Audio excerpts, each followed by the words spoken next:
हा साहेब, आपलं नाव कसं? वसंत गणपती डेंगे, अच्छा, राहायला कुठं असं? कोल्हापूर.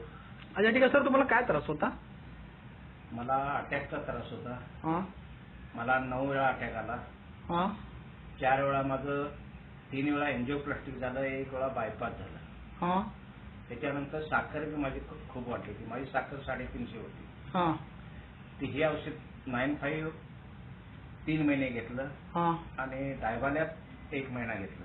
हा त्याच्यानंतर माझी साखर हा 92 हा ते 123 अशी झाली अच्छा आणि सगळे रिपोर्ट आता माझे नॉर्मल आहे. अच्छा, ठीक आहे सर. मी इन्शुरन्स तुम्ही किती घेता, इन्शुरन्स वगैरे? सकाळी जेवणाच्या अगोदर 42 हा आणि जेवणानंतर 10. आता सर आता इन्सुलेशन बंद झालेलं आहे. बंद करून किती दिवस झाले सर? बंद देऊन आता 2 महिने होत आले. अच्छा, ओके सर. Thank you sir. मग तुम्हाला आता बरं वाटलं तर पुढे लोकांना सांगणार का? हो, सांगणार ना? सर्वांना सांगणार आणि हे औषध गुणकारी आहे हेही सांगणार. Okay, thank you sir.